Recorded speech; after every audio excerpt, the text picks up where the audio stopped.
नमस्कार विद्यार्थी मित्रांनो, स्वागत आहे तुमचं क्रिएटिव्ह मराठी या आपल्या लाडक्या यूट्यूब चॅनलमध्ये।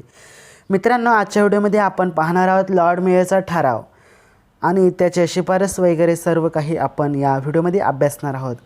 जर आपण MPSC UPSCचा अभ्यास करत असाल तर क्रिएटिव्ह मराठी या चॅनलला नक्की सबस्क्राईब करा। त्याचबरोबर 10वी आणि 12वीशी रिलेटेड देखील या चॅनलवरती व्हिडिओ येत असतात, तर ते सुद्धा आपण पाहू शकता। मित्रांनो, व्हिडिओ सुरू करण्याच्या आधी आपण जर चॅनलवरती नवीन असाल तर एक चॅनल सबस्क्राईब करा, व्हिडिओला लाईक करा, शेअर करा। तर चला आपण आजच्या व्हिडिओला सुरू करूयात।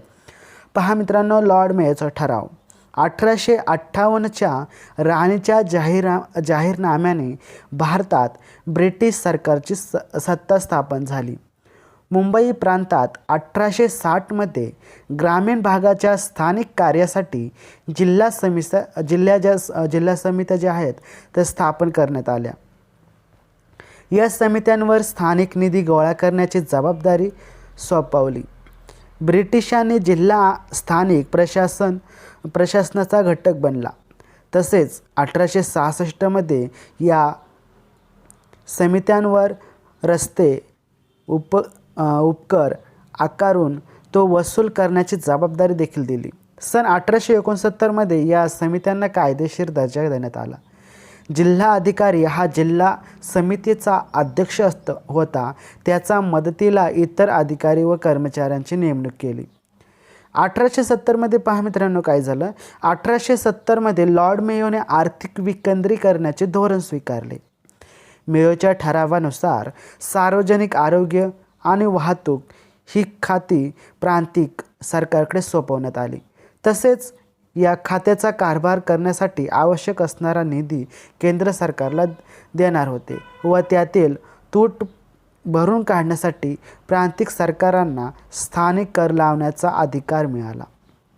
या करांच्या माध्यमातून मिळालेल्या उत्पन्नातून शिक्षण, वैद्यकीय मदत, सार्वजनिक बांधकाम आणि सफाई ही कामे करता येणार होती। तर चला पुढे लॉर्ड मेयोच्या ठरावातील महत्त्वाचे मुद्दे काय आहेत आपण पाहूयात।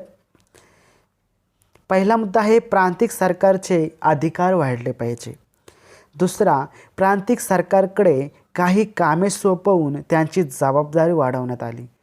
दुसरा महत्त्वाचा पॉईंट आहे, मुद्दा आहे। तिसरा आहे प्रांतिक सरकारांना खर्च करण्याची परवानगी दिली। परत ऐका, प्रांतिक सरकारांना खर्च करण्याची परवानगी दिली।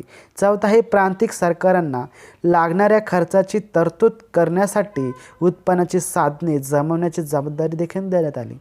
पाचवा आहे प्रांतिक सरकाराला स्थानिक जनतेवर कर लादून म्हणजे जो कर दिला जातो ते लादून त्यातून मिळणाऱ्या ज्या उत्पन्न विविध योजना राबवण्याची परवानगी देण्यात आली। त्यानंतर पुढे लॉर्ड रिपनचा ठराव 1882 लॉर्ड रिपनचा ठराव हा आपण पुढच्या व्हिडिओमध्ये पाहणार आहोत। तत्पूर्वी आपण चॅनल सबस्क्राईब करा आणि आपण भेटूया पुढच्या व्हिडिओमध्ये। तोपर्यंत जय हिंद, जय महाराष्ट्र, वंदे मातरम।